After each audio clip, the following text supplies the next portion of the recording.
네, 안녕하세요. 개성중학교 2학년 1학기 중간고사 영어 시험 분석을 한번 같이 해보겠습니다. 사실 늦은 감이 없지 않아 있는데 기말을 잘 치기 위해서는 중간고사라는 샘플지를 가지고 자세히 들여다볼 필요가 있거든요. 같이 한번 가보시죠. 총평. 범위가 다소 특이했어요. 사실은 다른 학교는 1과 2과 이렇게 두 과가 들어가는데 여기는 교과서 한 과랑 그 다음에 학습지에서 50%가 나왔죠. 그래서 교과서 문제는 그렇게 어렵지 않게 평이하게 출제가 되었습니다. 그리고 단어랑 대화문, 본문에 대한 기본적 이해 외에도 투부정사 문법에 대한 심화학습, 사실은 투가 메인 문법이긴 했지만 투에 대해서 좀 많이 심화적으로 물어본 것 같거든요.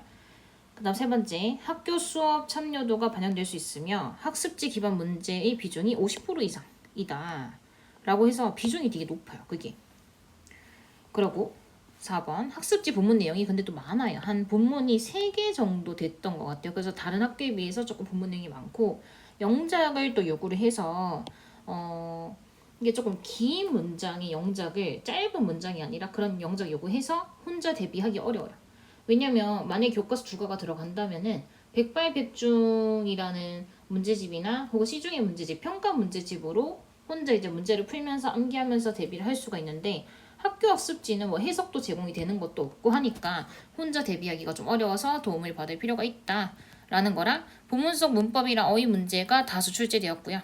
수일치랑 시제일치, 그러니까 문장을 쫙 적는데 그런 문제가 조금 많았는데 주어가 3인칭 단수인지 시제가 과거인지 현재인지 미래인지를 딱 맞춰서 길게 정확하게 문장을 구성할 수 있는 능력이 요구되었습니다. 대표형 한번 보겠습니다. 대표형은 여기 보면요. 사실 이런 건 그냥 제네럴하게 어법상 옳은 문장 이렇게 나오는데 뭐 사실 이거는 중학교 1학년 수준이라고 할 수도 있거든요. 왜냐면 they면 has가 아니죠. have죠. 그리고 he도 don't가 아니라 doesn't겠죠. 그래서 옳은 문장 3점으로 배점되었고요. 그 다음에 이런 문제는 사실 자주 등장하는 문제인데 다른 학교에서도 투부정사의 쓰임이 나머지와 다른 것은 해가지고 투부정사의 용법을 정확하게 알고 있는가 세 가지 다. 명사적 용법, 형용사적 용법, 부사적 용법을 잘 알고 있는가를 또 물어보는 문제였어요. 이런 문제는 자주 학습을 주셔야 돼요. 왜냐면은 지금 말고도 내년에도 혹은 2학기에도 자주 등장하는 문제이기 때문에. 네, 그 다음 대표 유형 2번 보겠습니다. 이게 학습지였는데 학습지 내용이 뭐 열린 질문 만들기, 닫힌 질문 만들기, 그거에 대한 뭐 정의나 예시나 이런 거였어요. 그래서 이런 문제가 사실 내용과 일치하는 문제를 낼 테면 영어 지문이 있고 한글 보기가 나와야 아까 조금 평이하다라고 할 수 있는데 영어 보기가 나와서 조금 힘들 수가 있다. 그래서 배점도 높고 하니까 근데 그래도 위에서부터 아래로 이 흐름 따라 설계를 해주신 것 같거든요. 그래서 하나씩 보고 이제 OX로 이렇게 하면서 가려낼 수 있는 능력이 필요하다라고 하는 거랑 킬러 유형.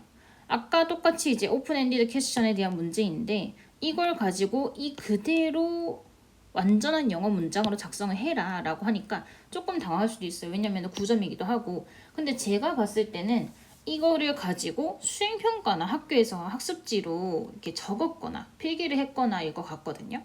그래서 그걸 그대로 적는 능력이 요구되었다. 고요. 그 다음에 킬러인 두 번째. 그래서 역사에 관한 학습지도 있었는데 근데 그 여기에서는 조금 킬러이긴 했어요. 왜냐면 여기 주어 동사를 갖추어서 뭔가 문장을 혼합해서 한 문장으로 만들어라 해서 애들이 조금 많이 당황을 했고 여기서 똑같이 뭐 S라든지 ED라든지 하는 능력이 요구가 되고 있어요. 그래서 길게 적는 연습이 필요하다. 라서 대비 전략 알려드리겠습니다. 교과서 단어 첫 페이지에 교과서 단어나 영영풀이나 이런 게 많이 등장을 하기 때문에 정확하게 익히셔야 되고요. 교과서 본문은 그냥 A4용지 한 장 주고 그냥 쫙 적어봐 했을 때 다 적을 수 있을 정도로 암기가 필수입니다. 왜냐면 빈칸이나 어휘나 이런 게 바뀌어서 나올 수도 있기 때문에. 그리고 뭐 사실은 교과서 문제 난이도가 평이하기 때문에 본문 이해가 고독점이 핵심이고요. 근데 문장 삽입 문제가 조금 어렵습니다. 그래서 글의 흐름을 한 줄 한 줄 뜯어서 잘 논리적으로 파악을 해보세요. 그리고 수업과 수행평가에서 다른 문장이 그대로 출제된 경우가 많아요. 이번 기말에도 그런 걸로 알고 있는데 그거를 또 잘 암기를 해주시고요.